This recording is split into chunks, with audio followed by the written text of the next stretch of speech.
It's time. Time to go. Let's go. Let's go. Let's go.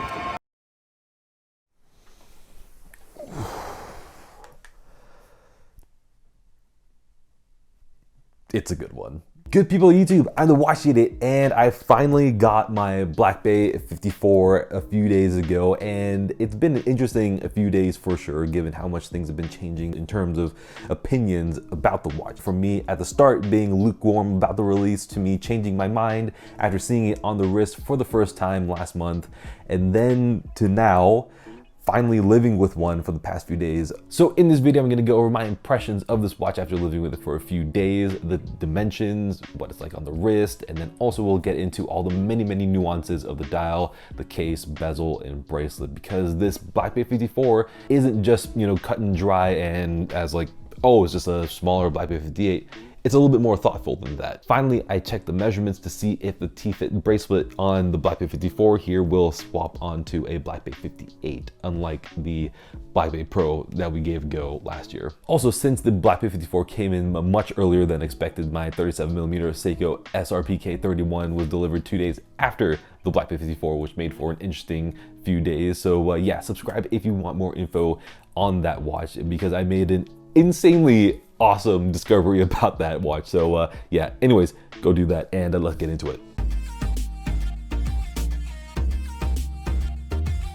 So this watch has really shown me that there's a huge difference between trying out a watch for a short while at a boutique versus actually wearing a watch for a longer period of time. And that sounds really obvious, but originally when I wore the watch a month ago, I was like, whoa, this is small, and it wore small in every way, and I loved it for that reason. But after wearing this for the past few days, it does feel quite a bit more different, you know, than what I remembered it as being. So the watch case comes in at 37mm with a lug-to-lug of 46mm, which is definitely on the smaller side, but on the wrist, it really doesn't wear that much smaller than a 39mm Black Bay 58. And here it is next to a Black Bay Pro, which wears marginally bigger than a Black Bay 58, but this is exactly how my eyes see these watches on my wrist in real life. By the way, new measurement over here, and that's the wrist width, which makes a big difference considering all the different types of wrist shapes out there. So the wrist width looking down at my wrist is 2.4 inches or 60mm, but when you see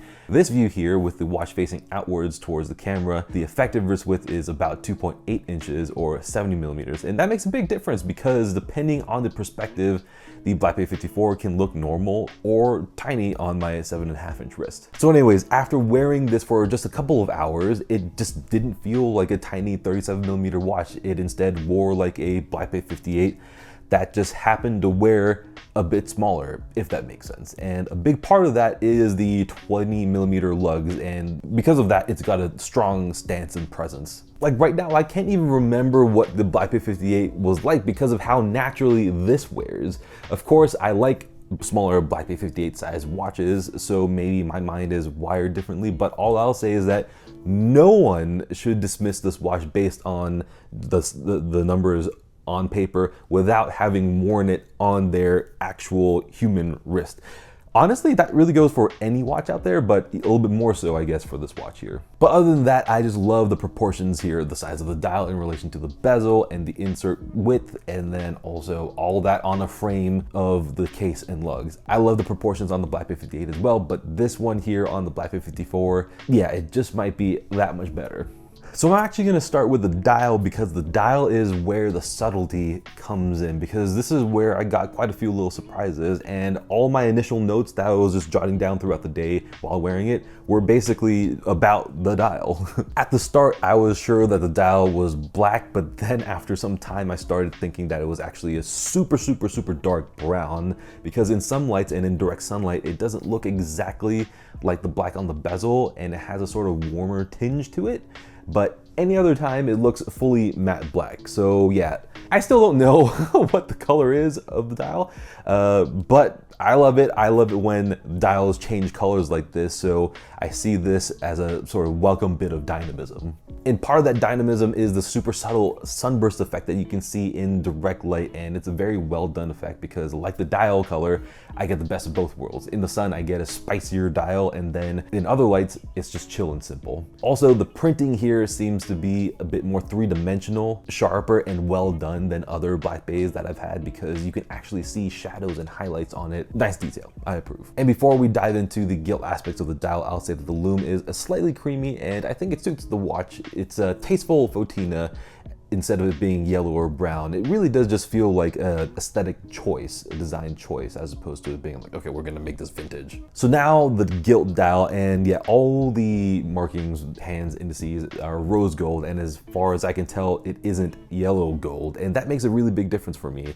for the better. The gilt dial-ness of it all doesn't hit me as hard because it's rose gold-y. Like when I see the Alpinist gilt dial, I see the gilt dial right away as an integral part of that design. Whereas when I look at the Black Bay 54, it just looks like it's a warm part of the dial that adds to the overall experience of the watch instead of it being the headliner. And the fact that I'm liking all this so much is big because I'm not a gilt dial guy. Yet here I am now thinking that the gilt dial is just a huge asset to the experience of this watch. And yeah, let's see if this feeling lasts into the future, but time will tell, and that's for another video, I guess. And now on to the case and bezel, and the case here is just a classic Black Bay case with polished sides and a brushed top, just in 37 millimeters. But the big thing here is that it's even thinner than the Black Bay 58 at 11.2 millimeters instead of 11.8 millimeters. Usually mid cases on Tudors can make a normal watch wear a bit thick. Here the mid case is thin, so when you see it and wear it,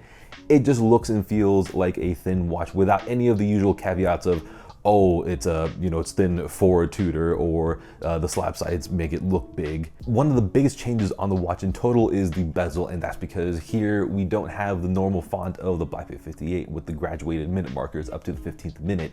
Instead, we have a recreation of the Tudor 7922 Submariner with dashes on the 5s and numerals on the 10s. I happen to like that change in typeface as well. I haven't seen this style used before, and it's a nice change in the collection that's dominated by Submariner style numbers or Seiko numerals. But most importantly for me is that the numerals are silver instead of gold like on the original Black Bay 58. Next up is the bezel grip, and instead of the fine tooth coin edge that all Black Bays have had, this one has a bit more of a chunky grip, yet still quite subtle. And I happen to think that this grip's even better in more situations, because while I've never really had any issues with the Black Bay 58 bezels, it did sometimes slip if my fingers were sweaty or wet. So this new grip not only looks good, but it just grips.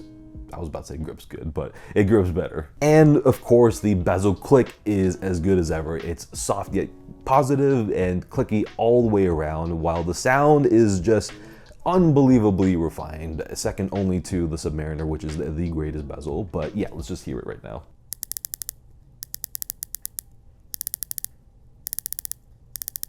Oh yeah, that's good. But when I saw the grip with the macro lens, I noticed that the grip is actually sloping downwards towards the case, which is really unexpected. And lastly, there is no crown tube, and the crown looks a little bit less tall and a little bit more diminutive, which suits the watch. And on the wrist, it really doesn't make that much of a big difference to me.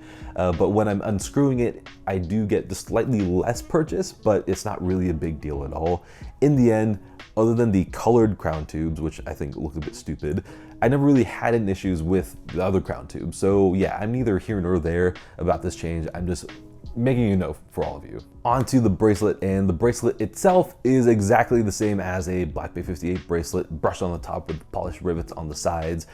Whether you like it or not is totally up to you. For me, I'm not necessarily opposed to it in the context of the Black Bay 54, since it is a more vintagey watch, whereas on the Black Bay 58 Blue, which was a little bit more modern and sporty, maybe it didn't click as well. In the end, all I care about is whether or not it's comfortable on my wrist, and it is, so I'm all good. But the biggest update here is that this has a TFIT clasp, which was a game changer for me on the Black Bay Pro, because I use the TFIT clasp quite often as my wrist expands and contracts in the summer. I just can't stand it when the watch is like stuck in one place right over here and I feel like I'm losing blood flow. It works exactly the same as a TFIT clasp on the Black Bay Pro, which means it's simple and intuitive, and I like it much more than the Rolex glide lock system because there is no clicking open and clicking to close it, and sometimes when you're doing that it can slide into a different spot, and here you just lift it and then you can pretty much just let the springs slot into its own place. Also, if you recall, last year I did a video where I tried to swap the Black Bay Pro bracelet onto my Black Bay 58, but it didn't work because Tudor reduced the mid-link width by 0.2 millimeters on the Black Bay Pro and then also added a weird little stubborn notch little system. But that is not the case with the mid-link here on the Black Bay 54. The mid-link width is exactly the same as the Black Bay 58 one, which is 9 millimeters, and there is no notch at the top blocking the mid-link either. Disclaimer though, I haven't confirmed this with a Black Bay 58, but there's nothing here that would stop a swap from happening, you know, because I've done quite a bit of these bracelet swaps. And also I should note that when swapping, the end links do not get swapped. They have to stay with their original watch because the Black Bay 54 and Black Bay 58 have different mid-case heights, and as a result, the end links are also different heights, so they won't be able to be swapped out. So if you have a Black Bay 58 on a strap, you will need to source an OEM set of Black Bay 58 end links. So there you have it. Let me know down in the comments what you think about the Black Bay 54, and be sure to subscribe for all the Black Bay 54 videos to come in the future, and then obviously hit the like button while you're at it. And yeah, until the next video, good day.